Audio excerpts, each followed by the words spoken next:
guaranteed. Visit arnoldclark.com.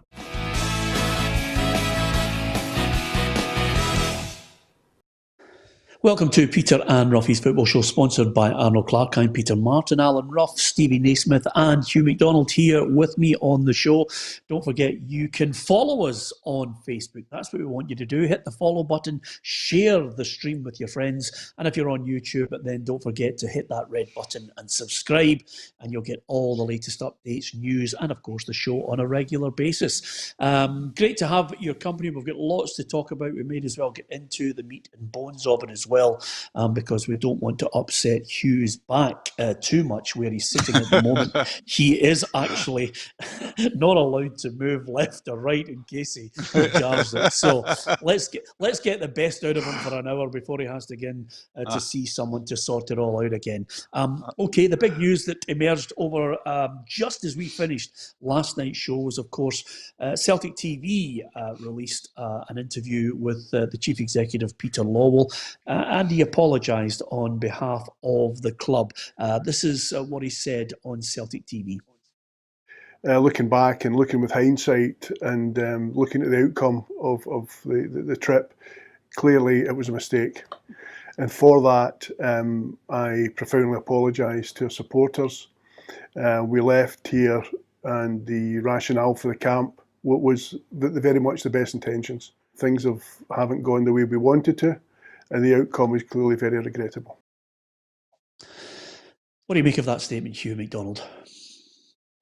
Well, that's fine. There's, I don't think anybody can have any arguments with that bit about it. I mean, I think people have arguments later on about, Celtic suffering worse than anybody else, blah, blah, blah, blah. But that short clip is straight to the point and apologetic. The whole thing, of course, Peter, is that, it's got to the stage now that everything that Peter Lawwell will say over this will be forensically examined, and there's really no way out of it. I mean, the apology, will not and has not satisfied the critics, and it's going to be one that he just has to ride out now. Yeah, I mean, Roughie, there was cries for it. Possibly, ahead of the game against Hibernian, it didn't materialise. Is it too little, too late? Well, I think we discussed last night it was going to come eventually. We didn't know when it was going to come, but these kind of statements tend to come out when the people want it to come out. They're very structured, and when any statement goes out, and it seems to be. You just imagine them all sitting around a table going, right, when will we put it out? And we'll not put it out now, let's put it out late on with Celtic TV. And it will quieten a few people, but it just takes the eye off of what is actually happening in the football sense, because as soon as this is out the road, he'll have to deal with the situation of what's happening in the league. And Hugh briefly touched on one of his quotes that they have suffered more than anybody else. I don't remember them getting bumped for 350,000, but there you go. Or getting put down a league. Yeah. Very good point. Very good point. I was actually. But see, just on the whole, see everything that came out of Celtic from the trip. It's as if they all doubled down on it was a must. We had to do it. We had to do this. We had to do that, and nobody's bought that. So that's where this apology comes. But I think it is a little too late, if I'm honest. Yeah, I mean, I will get back to you on that point. Let's hear the second clip, courtesy of. Let's hear the second clip, courtesy of Peter Lawwell. We've got to work through this. This horrific pandemic has affected the whole of society. It's affected our people here in Scotland. It's affected our supporters. It's affected our football, and it's affected our club. Probably our club more than any. And these challenges have come upon us. They're not finished. There's going to be more significant challenges going forward. And for our supporters and our community, we really got to stick together. We've got to be united, and we've got to face these challenges together. Yeah, I'm not so sure. I mean, from a financial point of view, I can see the amount of money that maybe Celtic have lost is one aspect of it that I think would be accurate, Stephen. But I don't think he's been affected more than any other club with the pain, and you've just highlighted one part of it. Exactly. He's at the wind up with that. He's in terms of financially, and that's maybe how he sees it, all solely on the finances of how much it's cost them as a club. But sportingly and everything else, by far they've done all right out of it. They won a title from it. They managed to play the Scottish Cup. For ourselves in Partick are the best example. They had a game in hand and get relegated. So I think, and even now they're suffering more on the back of, as Roughie said in previous shows, the money that's getting kind of given out. So I think I think he's just trying to kind of deflect away from the main issue. Yeah, the main issue is the apology, which eventually has materialised, and I think everybody has taken Peter on behalf of Celtic Football Club at face value on it, because the board maybe just didn't gauge the real displeasure until it actually got to the point where they were getting that much of a kicking that they had to, in the end, say something, Hugh. But it's basically on that issue. I mean, mushrooming it to everything else, I think, as Steven said there, is trying to take your eye off the ball. I think the Dubai trip in it of itself is not the story here. You know, it's seen as indicative of other stuff. You know, it's seen as, you know, as symptomatic of other problems. Now, the decision to go to Dubai, you know, was daft. It was wrong. They should never have been there. But it was surrounded by other problems, Peter. You know, it's surrounded by a league challenge going down the drain. It's surrounded by, you know, questions over the governance, rightly or wrongly, at Celtic. And it's questions over, you know, the future of the club. Where's the club going? So there's a whole constituency ready to jump on that and ready to say, you know, what's going on here, and then that becomes a sort of lightning rod for it. And then there's also the further disaffection in Scottish football, you know, likes of the relegations, the financial hardships. Whereas which I think the statement about suffering more, yeah, as Stephen alluded to, if he's talking about finances alone, that's probably correct. But if you were doing an in-house television programme, Peter, I'm sure when you were looking back over that before you're putting it out, you'd be saying to yourself, see that sentence, I think we should cut that or re-record it, because that's going to create a further firestorm. So you've actually got an apology now that, instead of placating the waters, is going to add to the storm, and that's what it's done. I think there's no way out for Celtic on this in terms of PR. I think they've completely missed the PR boat on this, as Stephen said. A, going, B, doubling down. I think now, you know, a period of silence and just try and weather the storm. Yeah, and the other aspect of this, Roughie, which is not lost in too many of the Celtic fans, is quite simply the criticism that was levelled at Rangers. You know, when they went to Dubai, whatever happened, they collapsed last year. Celtic come back from Dubai, obviously the storm over the COVID, but in the end, it's come back to bite them with a double whammy. They slipped up against Hibs. The league was gone anyway in many people's eyes, but that just put the tin lid on it. It's put the pressure on it. It's put more pressure on it. You know, whether they believed that they could catch Rangers or not is another matter. What they've done is they've made the selection of the team look pretty ridiculous, obviously. You know, with some of the selection that they put out, Duffy in particular, you know, after coming out with a quote of what they did at the weekend before the game. It remains to be seen what kind of team comes out at the weekend. So I think a lot of the Celtic supporters are going to be really, really unhappy the way this whole thing is beginning to pan out. Yeah, as we all know in football, things move on and you can dig something out of something, you know, but at this moment in time, I don't think it's a good place to be part of Celtic at all. Yeah, and over and above that, you know, the other stories that were coming out potentially this morning, We mentioned it yesterday on the programme. There could be a few players who will want to go, players that obviously will return from their loan deals. One that could return early is Shane Duffy. I mean, that in itself, no harm to the boy. It just hasn't worked out for him in Scotland. He hasn't produced the way everybody thought he would. There's maybe an out at Nottingham Forest who might be interested in him, Hugh. Yeah, and I think the Celtic would still have to take a financial hit, and one presumes because they paid a hefty loan fee, and I don't know contractually, what the situation is for the wages to the end of the season. It would obviously, Peter, be best for everyone if he left the club.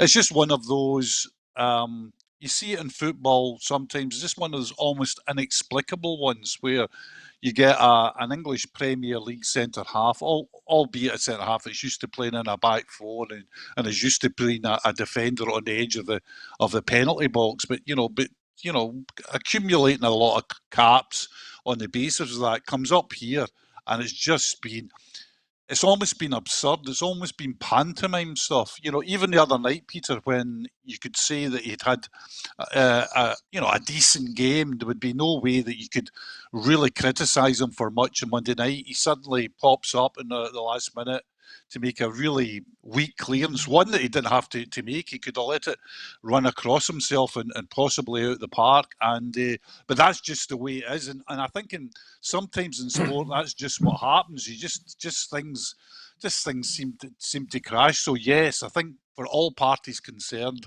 a move would be a good idea.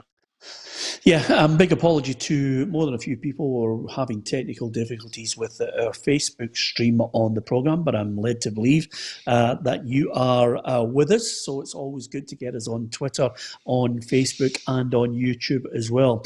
Never mind Celtic and the problems they have, the rest of the SPFL are well miffed. It's been an ongoing battle, to be perfectly honest with you, Roughie, over the last 24 hours, a real storm with lots of people unhappy at what's been happening in the treatment of the lower divisions. I mean, right now, the fury is that nobody's been listening to any of the clubs. Nobody's communicating with them, consulting with them on what they wanted to do. Yeah, I think that's the biggest thing. There's been no consultation at all. Every decision that's been thrown out to the lower divisions is here you are, just lump it and get on with it. There has been no communication, and we know there was a big meeting yesterday, and a lot of the CEOs weren't happy, in particular with the way that went. I know our CEO Jerry has forwarded a letter to ask questions that weren't obviously answered the other day, and we'll wait and see if there's any reply to that. And it's not just us. I mean, I think every other club, Falkirk as well, and other clubs aren't happy. So it's not just us. And everybody just doesn't like the way that the lower leagues have been treated in this one, because we all know we've been handed out large sums of money, and I'm sure most of the clubs who wanted to play would be quite happy to pay for the testing with the money that they got to keep playing, because the most important is keep playing. If we all stop playing and we all, like the Championship stops playing, it's just a road to disaster, because somewhere down the line, if everybody stops playing, the plug's going to get pulled and we're going to be back to where we are. So I just think the most important thing was that we did everything in our power to continue to play. Most of the teams, even the lower division teams, have all trained. They've all went through everything, the procedures. And I just think it's the fact they weren't given the chance to voice that they wanted to continue playing. It was just, that's it. And that's why everybody's annoyed. Yeah. Stephen, were you surprised that when they announced that the lower leagues were being told to stop playing, that Hearts weren't relegated? It came as a surprise, I must say, but no for that reason.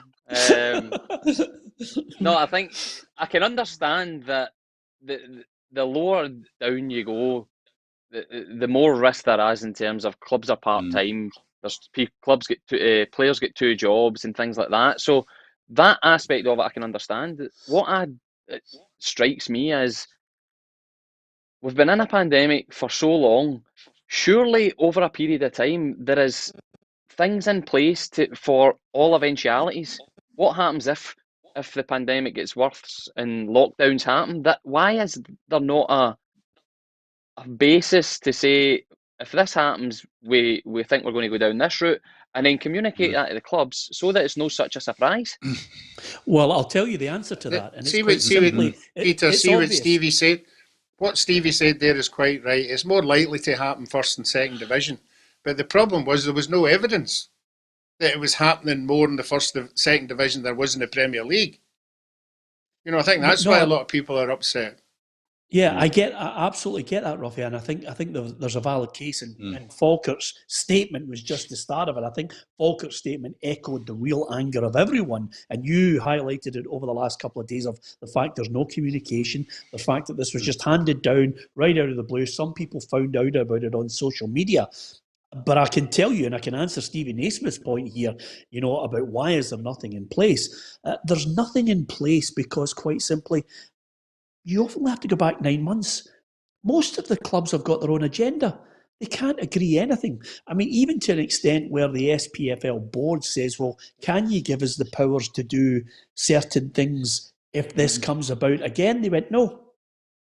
I mean, quite simply because none of them want to agree collectively. There are so many of the clubs, Hugh, that have got their own self-interest. And as I mentioned yesterday, it's not for the better of the game. It's not for the betterment of every club. It's actually, if this affects us and we're in the top, no, to hell with the rest of them. Well, the actual process, as you know, Peter, was that at the beginning of the season, when all of us were sitting saying, I wonder if we got, we had a truncated season last year, what can we do there? The SPFL board, as you said, quite rightly, went to the clubs and said, will you vote to give us complete and utter executive powers to decide what to do in any COVID-related development? And that included curtailing leads, suspending games, etc. The clubs came back and said, not on your Nelly, no way. So the SPFL then said, well, could you tell us, this was every club, could you tell us what you would do in certain situations? The answer was a real silence. Then the SPFL board put out a questionnaire to the clubs. Could you answer this so we can get indicative of your thinking? And when they put that out, everybody on Twitter and social media exploded, saying, "Look at the SPFL. They don't even know what they're doing, so they've got to ask for questionnaires and that." So basically, see what you've got to remember with everything with the SPFL is the SPFL is the club. I keep saying this. It's the clubs. It's not a big boy up close nicking your dinner money. It's the clubs. The clubs can come together. The clubs can make changes. The clubs can make decisions. But again, Peter, it comes down to that. What suits some clubs will not suit others, and that trying to get a coalition together for the betterment of the game. Peter, I've been in this game where the anagrams of SPLs, SPL, SFL, SLL, NL4, 75326, everything, right? But it's always been the same. It's always the same. Doesn't matter what you call it. Doesn't matter what you can call it. Everything's the same as clubs. Clubs will say, that doesn't suit us, so we're not going down that road. And that's why you've got chaos. And it's not I'm sorry, ranting on, but I'll finish this. It's not unexpected chaos, Peter, because at the very beginning of the season, on this programme, you and I said, they'll have to sort something out. This is a contagious virus, right? That's not going to disappear into thin air until we've got a vaccine. So there's going to be problems with this. There's got to be some consensus. And it was just a silence.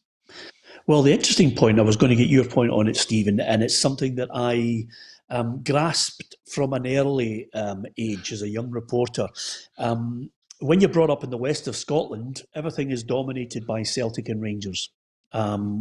It's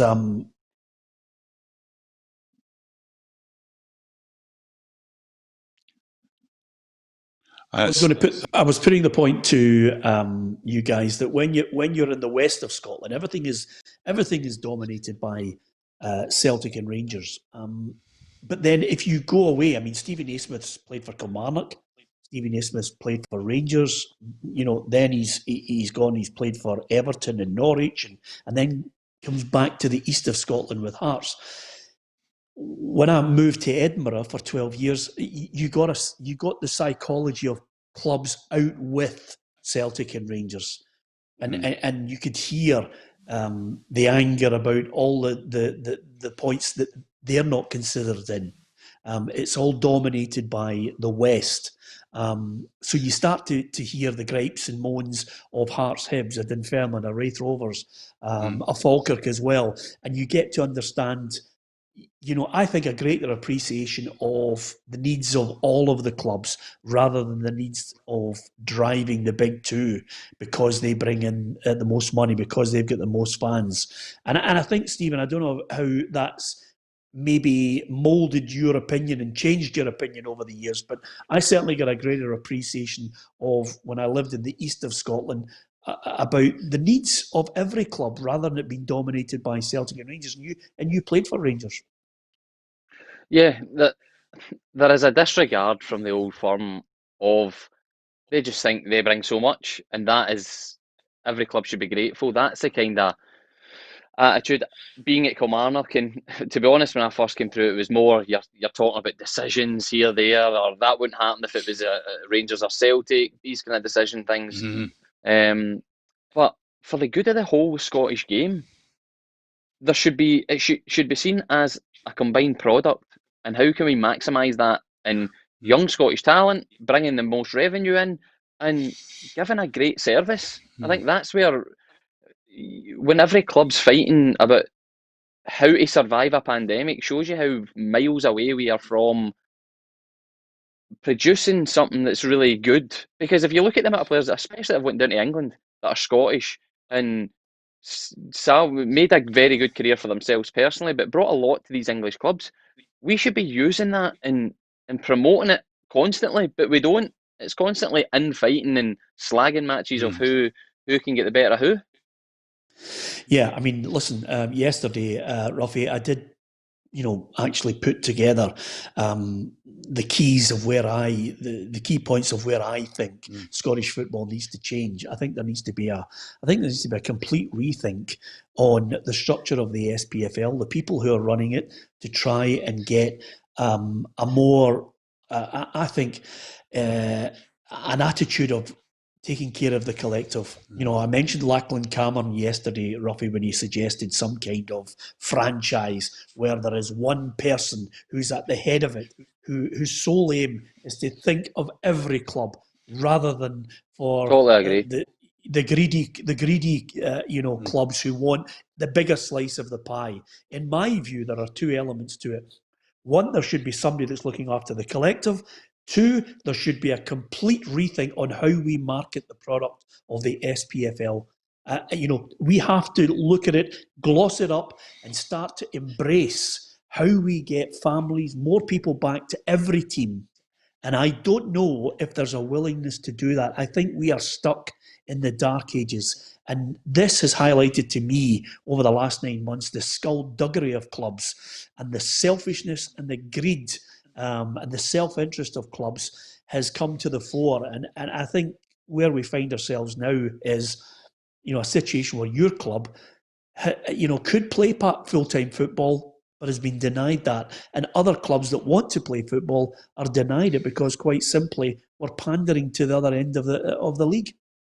Yeah, well, the first thing that the guy that you're going to bring in needs to do is rip up the voting structure of Scottish football, because as long as the voting structure is in place where the top league, 11 out of 12 calls the shots. Forget about everybody else's 75% and all that. That's the one. That's the one that needs to be ripped up and thrown away. And these clubs need to agree for the way forward. It needs to be a more democratic vote whenever they're coming to whatever votes they're going to come to. Things that we want to get passed need to get passed legitimately and not just thrown out the door because of a stupid voting structure that's been in place for I don't know how long. But certainly you're right. Somebody needs to come in. There needs to be a leader. I know Neil Doncaster probably does a decent job behind the scenes, but he's not a figurehead. He's not a leader that you would think that everybody's going to fall into place as soon as he says something. And you're right, the next guy has to come in, has to have no ties at all with any particular club. I mean, if you just look at the SPFL board just now, the people who are now sort of a mountain onto that board, you know, I'm not saying they're not doing a good job, but the clubs, certain people for certain clubs should not be calling decisions for the whole of Scottish football if they're tied to clubs that matter when the voting comes around. It's a mess, and I'm not quite sure how we're going to actually get ourselves out of it. The difficulty right now is that there's no calls for it. There's no calls for change. It's just people now trying to survive. You know, there's no calls for restructuring everything. It's almost as if it But feels Peter, as there if was people... Peter, there was in the summer, but again, it falls in deaf ears. Some clubs are saying we need to be better, we need to do this, we need to do that, but it just doesn't happen. It doesn't happen because, like you say, the nuts and bolts of it are the people at the top will look after themselves. Yeah. The basic thing, That's Peter, it. the basic thing last summer, as Stevie said, and we all agree, so simple.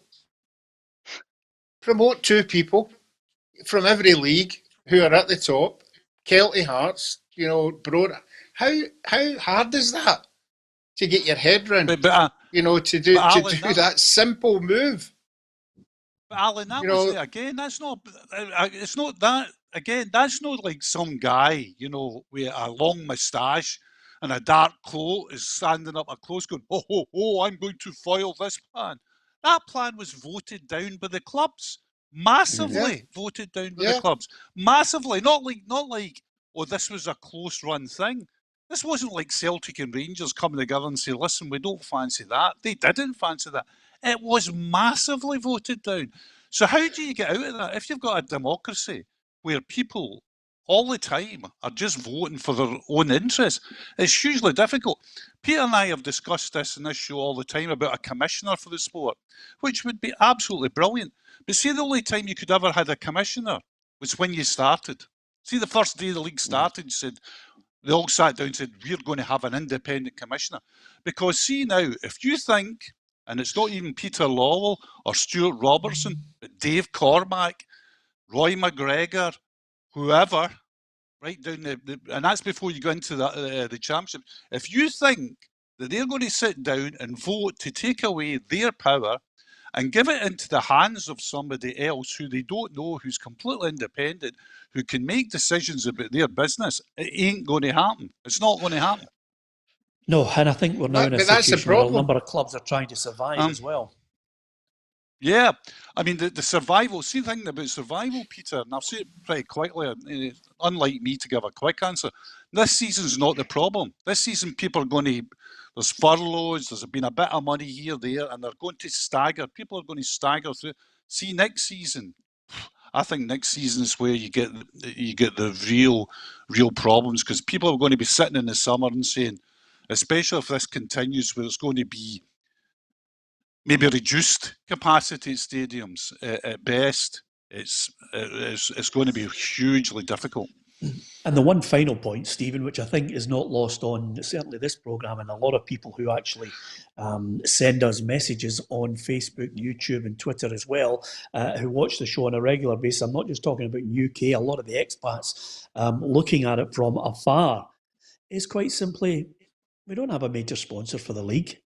I don't think there's, and that's been for quite a while, and I don't think there's the real urgency or pressure on the board to criticise the people who've failed to get it, because quite simply, they still think, and this is their attitude, and I know it for a fact, they still think, well, you know, we've got the Sky deal, but we'll get somebody eventually. We'll get somebody eventually on the back of this once we get through it. Somebody will come in and we'll paint a certain picture. The reason why nobody's coming in, Stephen, is because the whole thing's tainted.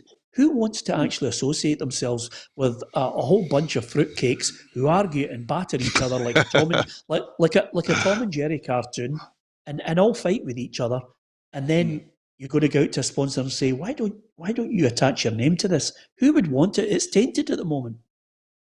Exactly. That's exactly it. You need to have a product that is sellable. I think, and I would say for the majority of my career, it's been a bit like this. Oh, every so often, they're struggling to get a sponsor for this or that. Is it a case that people have been involved in running things for so long that they think they're doing a good job, but actually, what was good 10, 15 years ago compared to nowadays is miles from leading the way.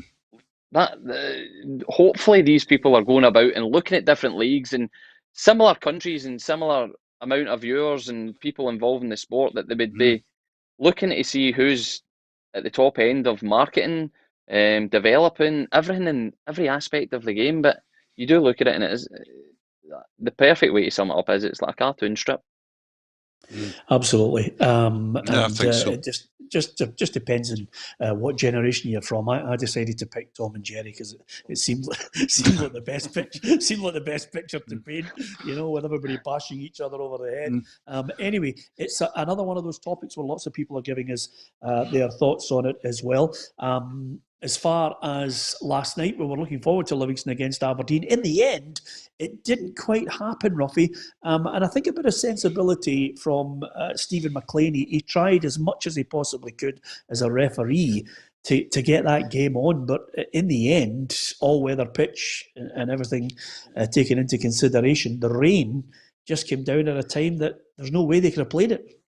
Yeah, I don't think anybody expected it at all. I think we all knew there was snow on its way in the early hours, but I didn't think there was going to be that much rainfall. But what a fantastic move for the referee, if I'm led to believe that he actually consulted the senior players from both sides, what they thought, the people who were actually going to take part in the 90 minutes rather than the managers who will be standing at the side. And seemingly that was what influenced them. To call the game off, that the experienced players had said, no, we don't think it's particularly safe. And I thought that was a wise move. It's one of the best things I've heard from a referee, consulting the players that are actually taking part to decide whether the game goes on. I would say well done to him. Yeah, absolutely. Much maligned at times, referees, but Stephen using all his experience in that situation. And I think a number of the players, the last thing they wanted... The way we win. Yeah. Well, the last thing they wanted, Stephen, is I think there was just above the artificial surface was ice, and then the rain coming on top of it as well. Nothing worse. And of course, the other thing about it is, and I make no bones about saying it, I hate those pitches anyway. Should never be in the top flight. That's another farce of our league.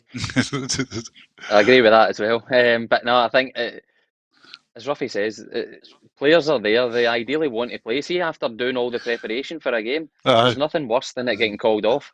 So everybody there wanted the game to go ahead. I think you've seen the manager's comments, both managers after the game, coming out and praising the referee and also just saying it's one of those things. And that's what the best thing to take away from it was, that it was unsafe, but everybody done all they could to get the game on. Yeah, it's rescheduled for January the 30th. So that's a space in the calendar where they're going to be able to play it. Livingston and Aberdeen, we're hoping to go to Dubai on that, but they've called it off now and they're just going to play it on January the 30th after all. Anyway, apart from anything else, I'm joking. One of the other things that we're waiting on, which could be interesting, is Motherwell looking and wondering whether they're going to get 6 points, because no doubt the SPFL will announce it at 5:30. Hugh, they always try and wait right to the very end, but I think this judicial panel, listening to the hearing, listening to the case of St Mirren and Kilmarnock, to see if indeed it is the right thing to do to award Motherwell the 6 points. Yeah, I understand, Peter. It starts at 6 o'clock. 6 o'clock kickoff. Pitch inspection with Stephen McLean before it. Somebody's squeegeeing the boardroom as we speak. So it's on at 6 p.m. See the real daft thing, if I can just see, first of all, the real daft thing about the SPFL in this. Well, see, when they found St Mirren and sorry, I got out my head. Kilmarnock, senior moment there. Once they found them guilty, what they should have said is the penalty for this is right, the 3 points and a £40,000 fine. But this will not be imposed until after any. There is a right to appeal, and this will not be imposed until any appeal is heard. Now, that would have saved at least one thing. It would have saved this incredible seesawing. You've got 6 points, Motherwell, you've not got 6 points. You know, you've thrown a double six. You have to go up the ladder. Then it would have kept everyone the same. And then a decision could have been made after the appeal, right or wrong, and it would have been criticised whatever way. But that's just a simple thing, Peter, that it would have made this thing so much easier for everybody concerned. On the appeal itself as well, it seems, if you look into the transgressions, some of them, Peter, I mean, the one about St Mirren is players sharing cars. You know, you go to yourself, you just shake your head at that. You know, the daftness of that, but is it daft enough to is it 40 grand daft enough? Is it 3 points daft enough? That'll be for the inquiry tonight. Yeah, well, there's no point in fining the club, Stephen, because they just don't have it. Everybody's skint. No, exactly. But again, it goes back to, why is there things not in place beforehand for this? Just to say, this is what's going to happen. From a player's point of view, the way forward in terms of what you can and can't do has been slightly grey all the way along. The amount, and that's not, the club's not telling the players, because the amount of meetings we've had about COVID and been told this and told that, it's at a later date, things are changing, things are moving. So it's a rough decision, first of all, to come out with, I think. And it set a dangerous precedent, which now is kind of backfire now with an appeal and everything else that's going on. Yeah, and of course, Kilmarnock boss Alec Dyer is adamant they've done nothing wrong. We haven't really done anything wrong, and it's, you can see what's happening in this country. You can see what's happening down south. The pandemic is there and it's real. And to take points away from us for something that we can't control, but for all the protocols you put in, people are still, being affected by it. So it doesn't make sense that they take points away from us. I don't know where the wriggle room is on this, Roughie. Do they come to the hearing and go, okay, we accept your points, you're not getting points taken off, there's no fine? Well, I mean, then that just makes a complete farce of the whole thing. It does. Well, first and foremost, they must have done something wrong. I would like to think that the people who have done the investigation did see something. So it's up to the teams then to convince whatever it is. I don't have the evidence in front of me, Hugh's talking about car sharing and all that kind of stuff, but there must have been more than that. There must have been other things. So it depends what else is on the brief, and if they can wriggle themselves out of it, it wouldn't be the first thing in Scottish football that things have been overturned, but we don't really know how bad, well, I don't know how bad the accusations are and how much they would stick. Yeah, See, if you correct me if I'm wrong here. If you've got COVID, if you get a team together and play it, then that means you're okay. Remember, Kilmarnock had to play all the young boys. Yeah. Yeah. Did in these particular games, did both clubs say we can't field a team? No, I think the Kilmarnock situation, if my memory serves me correct, because it's going back a bit, I think the advice was from the health board at that time, which influenced the decision as well as the SPFL to actually stop it happening. But that's what Stevie's saying. There should have been something in place. If you get that amount of players who can't play, you're okay. That's the situation. So these two clubs have been punished for this, right? Going forward now, say take the Celtic Dubai trip, if they're found to have done something wrong, but it's not the exact same thing as St Mirren, where does that then sit? This is where the league are leaving themselves wide open to all sorts of negativity. If one rule for one and it changes, but there's still an offence committed. Yeah, but the point here, and this is what will happen at 6 o'clock tonight, Stephen, is quite simply, Kilmarnock and St Mirren are legaled up. You've got people there who will basically go in and plead the case and try and find a technicality. And if they can't find the technicality, then they'll argue the point on the fairness of, does it say in the rules that you can be penalised with a 3-point penalty? So the technicalities will be argued over this. That's an absolute stonewall certainty. Consistency in decisions, drawing comparisons with what Celtic are doing and what Kilmarnock and St Mirren players were caught out with. These are the things that they'll be arguing over, and whether there's any kind of link and case that is strengthened by Celtic's antics, we're about to find out over the course of the evening. But again, it's a minefield. I feel sorry for Kilmarnock and St Mirren. I certainly think the points suddenly going to Motherwell is not fair. If it was me personally, I'd say, look, play the game. And I think, play the game at a later date.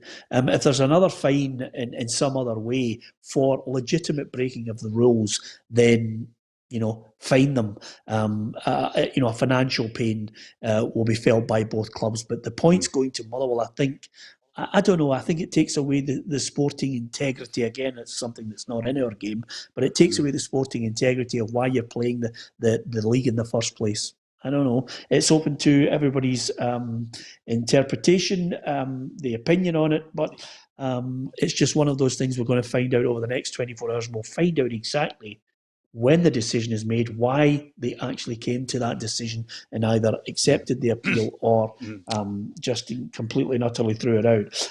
One of the things I was going to say to you guys, Kilmarnock, we heard from Alec Dyer there. We've been doing a feature on potentially players that could be out of contract this month or in the summer and the changes that could be taking place. Here's how things look at Killie over the course of this next 6 months. And there's quite a lot of players, Roughie, out there.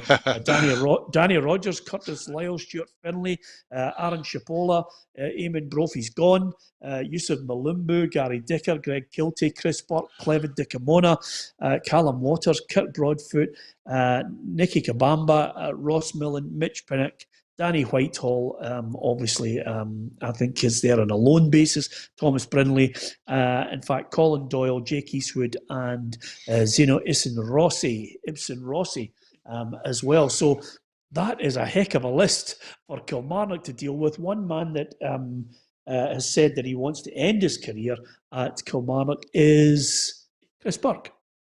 I've always said that Kilmarnock would be my first option to play for this football club. I've spoke about it in the past where I never supported this football club. I had no feelings for it before I entered the building, and since I entered the building, I've got family members that support Kilmarnock now, and I have a huge affection for this football club. So if I could finish my career here, it'd be fantastic. Well, that's a 4-year deal. Well, hey, calm your jets, Roughie. Naismith's the only one who gets a 4-year deal by now. Hey, I'm 3 years younger than Burkie.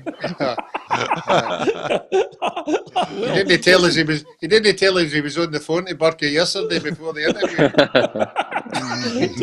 to be perfectly honest with you, sometimes when you hear people saying, they want to stay at a club, Chris Burke has been great, Stevie, at Kilmarnock. I mean, that's great to hear for Kelly fans. Definitely. I think once he'd kind of come to the end of his time down south, he came back up to Scotland and went to Ross County for a bit, and I think he was kind of on short-term deals, and it was actually only by chance that he was in at Kilmarnock on training. I think it was actually under Lee McCulloch or Gary Locke at the time, and ends up getting a short-term deal, and everybody said the same things about Burkie as he's got older. His attitude and his professionalism is brilliant, and the longevity he's created is fantastic. And known from talking to him, he loves the club and the way it's run, the way it's set up. His boys involved in the youth set up as well. So it's very genuine what he's saying. I think on terms of the list, the likes of Kurt Broadfoot, Gary Dicker, I think these are the guys that you potentially would see signing new deals in terms of shorter term deals as the age of them. But as we've seen with Brophy and there'll be Stuart Finlay, who I'm sure a few clubs will be after him. Yeah, nice to get Malumbu on a deal, Roughie, but Chris Burke is one of those guys that not only can he add his experience, but he's been staying behind and practicing free kicks, and he's good at them. Yeah, I mean, any time I saw Kilmarnock on the telly where it's highlights, and any time that they get a win, it's Chris Burke. You know, he's the instigator. You know, whether he's assists or whether he scores or whatever, he's a big part of the actual team when he's playing. And I think if you did one of your research and how many games he's won when he's been on the park, it'd be a high percentage, more than anybody else. Yep, absolutely. Okay, we'll try and read out as many of your messages as we possibly can, and lots of people mentioning the whole debacle with the SPFL, and a lot of angry fans. It just depends on which club you support. To be perfectly honest with you, whether you favour the changes that need to be made in the SPFL. Is there a desire for it? Is there a change needed at the top end to try and promote our game? Of course, lots of people have their thoughts on the apology that came from the Celtic Chief Executive, Peter Lawwell, late on yesterday, about their trip to Dubai, finally saying they're sorry, they got it wrong. You can give us your thoughts on that. We'll try and read out as many of your messages as possible. And of course, we do that feature just looking at some of the players that are out of contract at clubs. Next one up is St Mirren. Here's a look at some of the players that are out of contract or indeed on loan deals at St Mirren. And this is an interesting one because as well as the list with Erminski, Durmus, Elbika, Fraser, Ryan Flynn obviously has got an option to extend, Sam Foley, Junior Moraes, Dylan Connolly, Jake Doyle, Hayes, Lewis Jameson. There's loans there coming to an end for Nathan Sheeran, Brandon Mason and Danny Finlayson. But interestingly enough, St Mirren are a club, Hugh Mcdonald, that... I think with Jim Goodwin at the helm, they've got ambitions not to be worrying about relegation. Oh yeah, I mean you just have to go back to Tony Fitzpatrick's great saying, a season ago about finishing not just the top half but challenging for Europe, etc., etc., etc. Great to have ambitions. I'm all for that, and I think Jim Goodwin is a more than decent manager. I think he went through a sticky spell at the start of the season, but I think he's assembling a good team. I think they're strong defensively. Now he's adding a bit up top. Brophy, I think, is a good signing. The interesting thing about looking at the Kilmarnock and the St Mirren players that can go at the end of the season is if that's the greatest snapshot of Scottish football. That's the most true snapshot of Scottish football you could have, because normally in football, any club in the English Championship, certainly any club in the Premier Division, if they were coming to the end of the season with up to 20 players out of contract, the chief executive and the board would have been getting sacked. The fact of the matter is, in Scotland, is that most people are on these 10-month contracts now, and there are great reasons for that, convincing and persuasive reasons for it. But it really shows you the state of Scottish football, the fragility of it, the fragility for players in particular, who, I know there was some long-term contracts there coming to an end at Kilmarnock, for example, but now I think every season you're going to be seeing, even at the very top level, I'm excluding the likes of Celtic, Aberdeen, Hibs, Hearts, and of course Rangers from that. But I think more and more this 10-month contract is going to be the norm. Yeah, well, never mind the fragility for players, fragility for managers who have to then restructure a team and hope that it suddenly gets results. Jim Goodwin certainly confident enough to think that St Mirren and their players and the whole club should now be thinking about always being in the top half.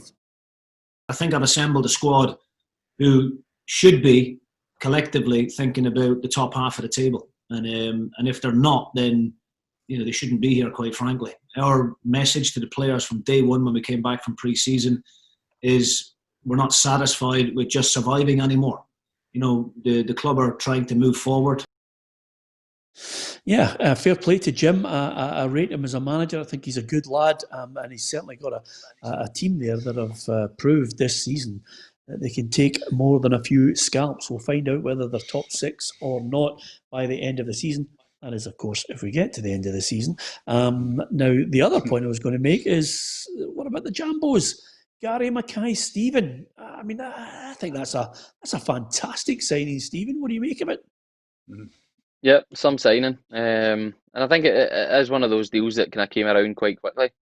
But for us as a club, not only his natural ability, he's now got that experience of being abroad, being at Celtic, knowing what it takes to win, being in the international setup. So, all round ticking every box. And then on top of that, I think he's not a player that's coming in and needing 6 weeks to get up to match speed. He's been playing to the kind of last week in December, so he's fresh. It's more about just settling in and getting to grips with what's expected from the manager. So it's a low risk signing and one that's came at a really good time for us.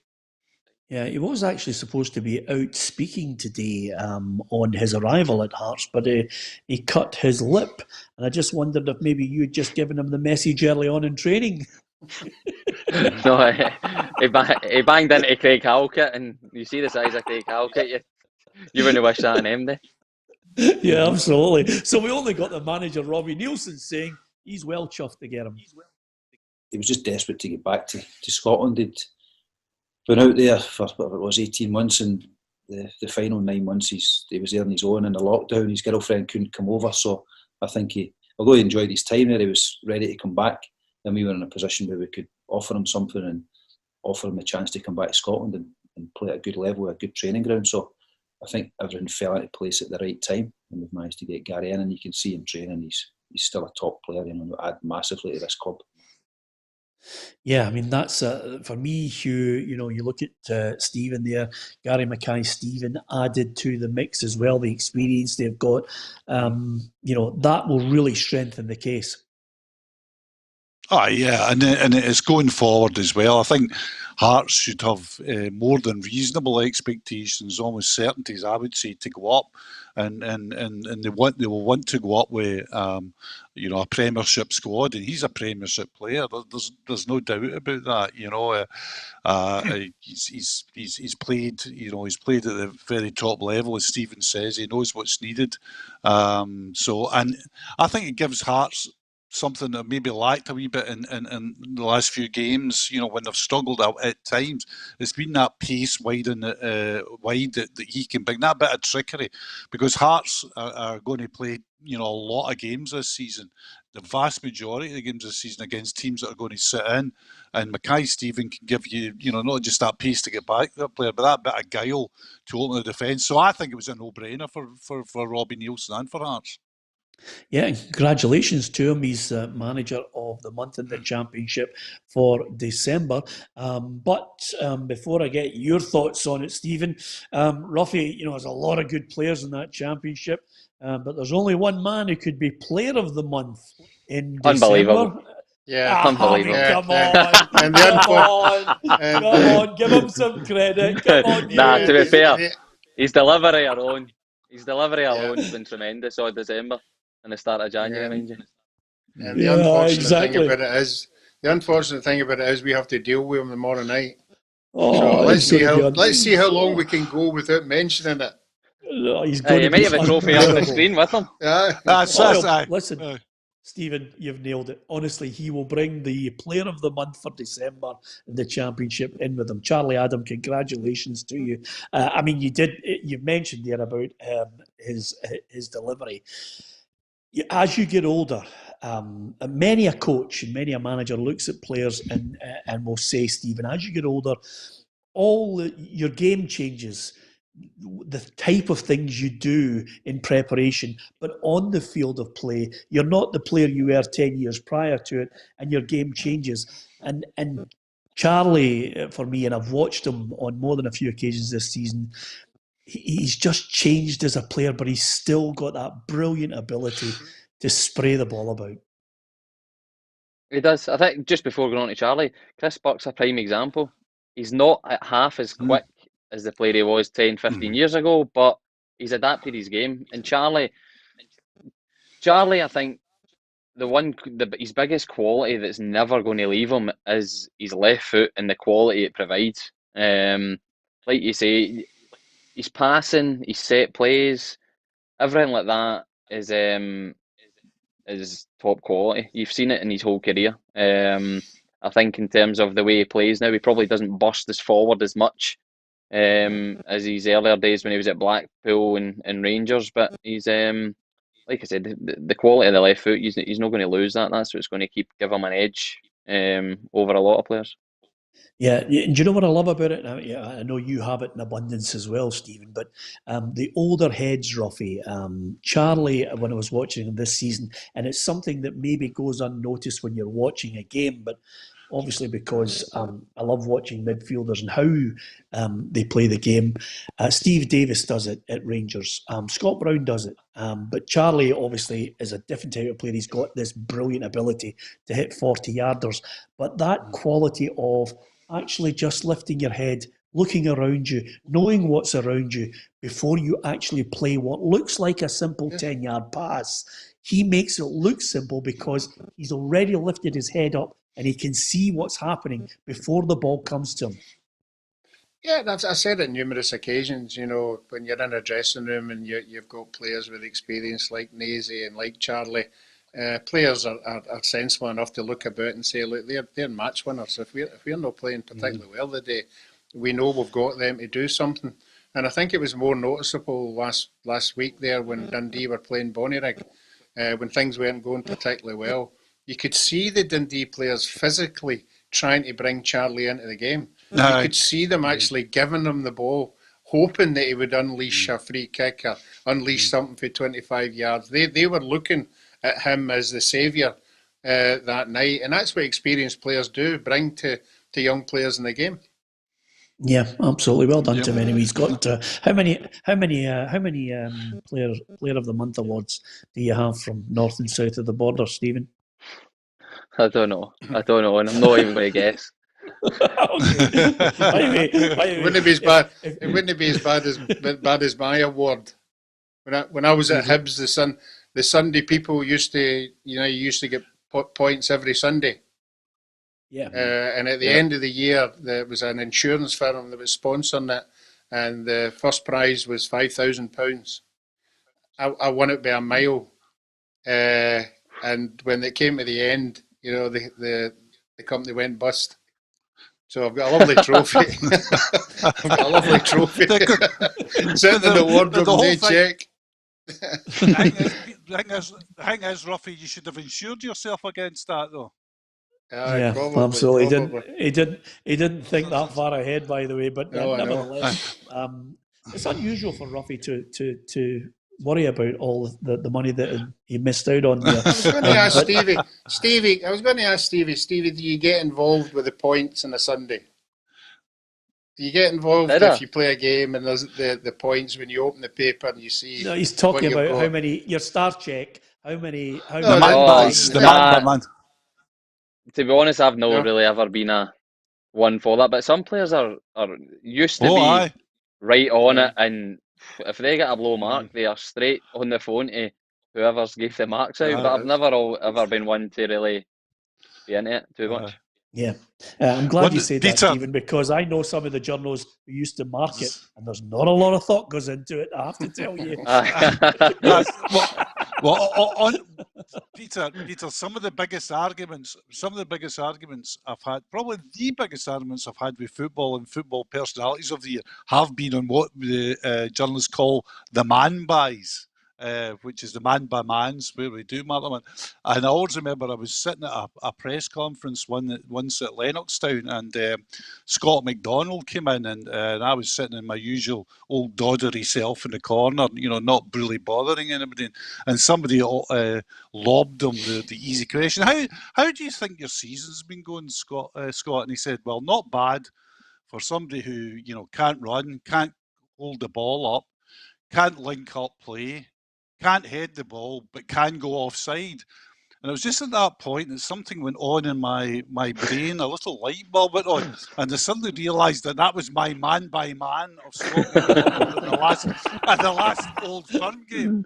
And somebody said later, they said, they looked over at me, he said it was as if you went red like a little boy that had been caught stealing apples out the orchard. So good on So good on Okay. good on Scott for actually rattling me over that one.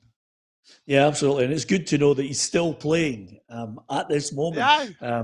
Still kicking the ball. Well done to him. Good luck to Gary Holt. It's a surprise. He's popped up as the sporting director now at Falkirk. This is a statement that he released regarding this situation.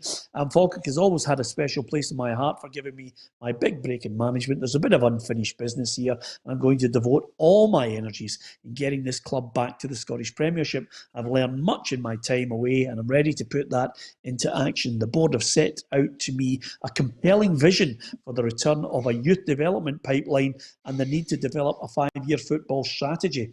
In Lee and David, we have two excellent young coaches who have got this team to the top of the league.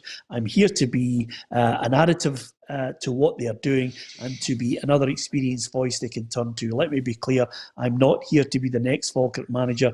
I'm here to make sure we have the right environment and infrastructure to ensure that, of course, Lee and David can succeed. So there's the line from him, and I'm heartened by the fact, Roughie, that Falkirk are going to bring back their youth policy, because it was a good setup. I mean, the amount of Falkirk fans I speak to who were raging that whole thing was dismantled. Yeah, I think it was a big topic when the restructuring of Falkirk came about, that was the first thing that got hit. And I think we all know, that the worth of an academy, or whatever you want to call it. You look at the players that come through there, the young boy Kingsley, I remember him clearly coming through, and 3 or 4 others. So, they've got the right man for the job. I think Gary has handled himself very well in everything that he's done in his career, and certainly he's got a lot of tradition at that club. So I think that's an amazing appointment. Yeah, absolutely. Good luck to him anyway. Right out of time, not a chance to talk about Can I tell you, the games can I from tell last... you some breaking news that you might read tomorrow? That I don't know if you've noticed, but Wraith Rovers say they can't play their game on Saturday. Did you notice that? Go on. They've informed. I didn't notice that, Roughie. Yeah, we've informed the SPFL that Partick Thistle are quite happy to take up that game. So we'll just have to wait and see what happens when they get back to us. Just thought I'd let you know. Okay.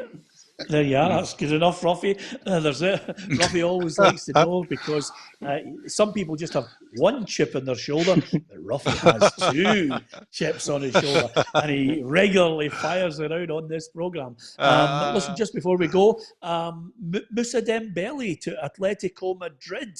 And again, I think that news will please Celtic, because they'll get a little percentage on that one. And the other little thing I was going to get your thoughts on just before you go, Stephen, I watched Man City, Phil Foden getting them into the title race down south. Suddenly it looks as if it could be a 4-horse race. Liverpool, Manchester City, Manchester United, or Leicester City. Where's your money going? Man City, I think I'm going for. I think Liverpool's injuries are going to catch them, and City are just getting to the point where their defence is solid and their play through the lines and through up the pitch is fantastic. So I think they're kind of edging their way into favourites. Yeah, Hugh? I agree with that. I think the Liverpool have to buy really big at centre back. They've got the 3 centre backs, Matip, Gomez, and Van Dijk out. Might be a bridge too far for them. I think it's a 2-horse race though, and I think the 2-horse race is Liverpool and City are becoming ominously good at the moment. You agree with that, Roughie? Yeah, it's a treble whammy. I think I'm going Man City as well. I was reading Aguero's not far away for coming back, plus the fact that Barcelona seem to be interested in him. So I think that'll be the motivation for him to kick on from now to the end of the season. Okay, I'll stick with Interesting my that nobody team, took Man United. Liverpool. No, nobody's taking Manchester United. Are you kidding me? God almighty. No. Sitting 3 points clear at the top. Yeah, we're not taking them. We're not taking. Have you seen their back line? We're not taking them. I'll go the only one for Liverpool then.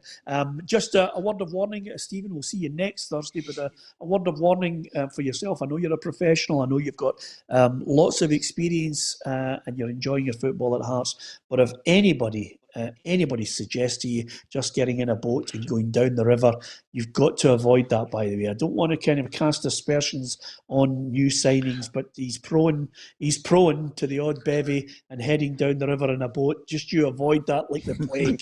Just you stay sensible. He's experienced now. He's experienced. Is he? Yeah. Tell him I said hello.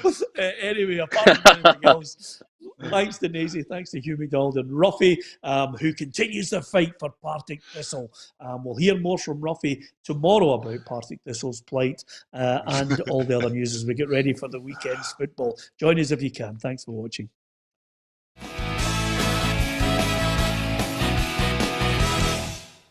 Expect the best used car deals guaranteed. Visit arnoldclark.com.